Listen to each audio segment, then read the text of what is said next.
Morning children. Today we will do the exercise related to parallel lines. Already in the previous class we discussed about the parallel lines. Let's recall what we studied tomorrow. That is parallel lines. Two lines are said to be a parallel line if they do not intersect each other. If they extended endlessly from both the end, it will not intersect with each other. Then it is said to be a parallel line. Now, according to this concept, कि parallel line होता आखिर क्या है, we will do the exercise 12. Exercise 12 for problems related to parallel line. Take out question number 1. Question number is your given. In the given figure of table, name the pairs of parallel line edges of the top. आपको table के top का parallel lines आपको दिखाना है. According to your figure, if you will see in your figure that over here in the figure of table given below, name the pairs of parallel edges of the top. तो top का parallel line आपका बाबू कौन सा हो जाएगा? ये आपका देखिए ए बी है, इसके सामने वाला लाइन अपोजिट लाइन क्या हो जाएगा? डीसी इसके पैरेलल होगा. What we will do, we will write A B parallel to DC over here and A D parallel to B C. That thing we have written over here. Question number 1, ये पहला parallel edges opposite side के equal होगा, A B parallel to DC लिख देना है. और second क्या हो जाएगा? A D parallel to BC. Now come to question number second. Question number second is name the groups of all possible parallel edges of the box whose figure is shown below. आपको इस box के सभी जितने भी यथासंभव parallel किनारे हैं उनको लिखना है. तो कौन कौन सा किनारा है आपका?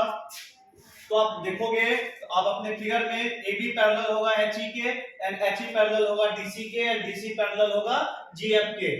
सिमिलरली दूसरा अगर आप पैरेलल एजेस देखने जाओगे तो आपको क्या मिलेगा? You will see that DA parallel to GH and GH parallel to CD and CD parallel to FE. Similarly, we will do the question number third will be DG parallel to CF, CF parallel to AH and AH parallel to.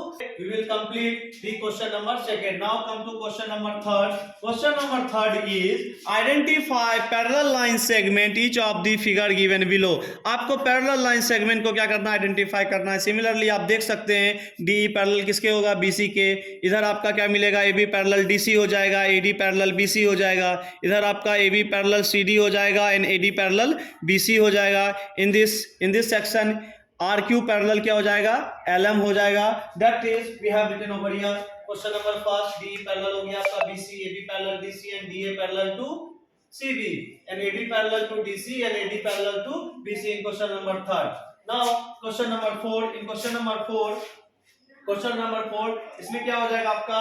LM RQ के parallel होगा. जैसा कि आपको मैंने बताया LM किसके parallel होगा? LM parallel होगा RQ के. SL पैरेलल किसके होगा? QP के. और MP पैरेलल होगा SR के. That thing we have written over here. RS parallel to PM, SL parallel to QP, LM parallel to RQ. Next come to figure number 5. इसमें क्या हो जाएगा आपका? BA पैरेलल किसके होगा? DC के हो जाएगा. और DC पैरेलल किसके हो जाएगा? FE के हो जाएगा. सिमिलरली AC पैरेलल किसके हो जाएगा? BD के पैरेलल हो जाएगा. CE किसके पैरेलल हो जाएगा? DF के पैरेलल हो जाएगा. Next question number 4. Question number 4 is find the distance between the parallel line L and M using a set square. Set square की मदद से आप क्या करोगे? इसको पैरेलल लाइन को मेजरमेंट कर लोगे. वो कैसे? आपका ये पैरेलल लाइन है, आपको सेट स्क्वायर लाइक दिस इस टाइप का होगा. आपको मेजरमेंट करना है. जो भी लेंथ आएगा वो आप लिख दीजिएगा. आपका मान लिया जाए आपका लेंथ अगर आ रहा है 2 centimetre, you will write over here 2 centimetre. अगर आपका 3 आएगा you will write 3 centimetre over here. Okay. Similarly, you will measure the figure second also.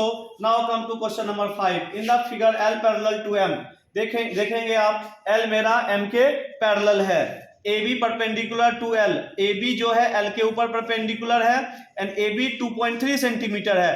तो आपको CD फाइंड आउट करना था. आपको मालूम है ना पैरेलल लाइन क्या होता है? इक्वी डिस्टेंस होता है. अगर AB 2.3 सेंटीमीटर है then CD will also be 2.3 centimetre because parallel line are equidistant from each other at every point. यहाँ भी अगर कोई लाइन होता तो वो भी क्या होता? 2.3 सेंटीमीटर ही होगा. चूंकि इसका लेंथ आपका क्वेश्चन में मेंशन है 2.3, तो यह भी क्या होगा आपका? 2.3 सेंटीमीटर ही होगा. नेक्स्ट आते हैं question number 6. In the figure do the segment A B and C D intersect, A B और सी डी क्या इंटरसेक्ट करेगा? यस ऑब्वियसली इंटरसेक्ट कर जाएगा क्योंकि they are not parallel line. तो give reason for your answer. आप क्या अपना रीजन करेंगे? अब अपना रीजन क्या देंगे कि corresponding lines will intersect when produced in one direction। किसी एक डायरेक्शन में अगर हम बढ़ाते जाएं, अगर हम इसे देखो बाबू बढ़ा रहे हैं, बढ़ाते जाएंगे तो ये क्या हो जाएगा, एक टाइम ऐसा आएगा कि ये दोनों मीट कर जाएगा। That's why they are not said to be a parallel line. Next question number 7 is using a set square and a ruler test whether L parallel to M। जब आप पैरेलल प्रूव करोगे तो ये वाला figure आपको same distance पे दिखाई देगा, लेकिन ये दिखेगा नहीं। इसमें बोल देंगे these are parallel line and these are not parallel. Next आते हैं क्वेश्चन नंबर 8। क्वेश्चन नंबर 8 में आपको क्या पूछा जा रहा है कि आपको ट्रू फॉल्स बताना है। Two lines are parallel if they do not meet even when produce. दो लाइन तब पैरेलल होगा अगर वे दोनों मिलते नहीं है जब उनको बढ़ाया जाए। तो यस सही बात है, इसलिए पहला वाला बात ट्रू हो जाएगा। 8 का 1 हमने लिखा ट्रू। नेक्स्ट है two parallel line are everywhere the same distance apart. Yes सभी जगह क्या होता है, दो पैरेलल लाइन है, दोनों का डिस्टेंस क्या होता है, सेम ही होता है ना, वही हम इसलिए हमने लिखा क्या ट्रू। नेक्स्ट थर्ड क्या है, if two line segment do not intersect they are parallel. अगर कोई दो लाइन सेगमेंट इंटरसेक्ट न करता तो क्या वो पैरेलल होगा? नो, तब भी वो क्या होगा कि पैरेलल नहीं होगा क्योंकि वो इक्विडिस्टेंस होगा ही नहीं। जैसे फॉर एग्जांपल ये लाइन और आपका ये लाइन, ठीक है, ये दोनों क्या है, पैरेलल नहीं, पैरेलल है, सॉरी ये दोनों इंटरसेक्ट नहीं कर रहे हैं, तो क्या इसको हम पैरेलल कहेंगे? नो, नहीं कहेंगे क्योंकि यहां से यहां तक का डिस्टेंस कुछ और होगा, यहां से यहां तक का डिस्टेंस कुछ और होगा। That's why we have written over here false. This statement is false. And last one is if two rays do not intersect. अगर कोई दो रे इंटरसेक्ट नहीं करेगा तो क्या वो पैरेलल होगा? तो भी वो पैरेलल नहीं होगा, फॉल्स। और वो इंटरसेक्ट नहीं करता तो उससे क्या, जैसा कि हमने आपको फिगर में समझाया, ये इंटरसेक्ट तो नहीं कर रहा है लेकिन क्या इक्विडिस्टेंस है, नहीं है ना, तो ये स्टेटमेंट भी आपका फॉल्स हो जाएगा। So what you have to do, you have to do this exercise 12 in your copy and submit your copy as soon as possible. Thank you.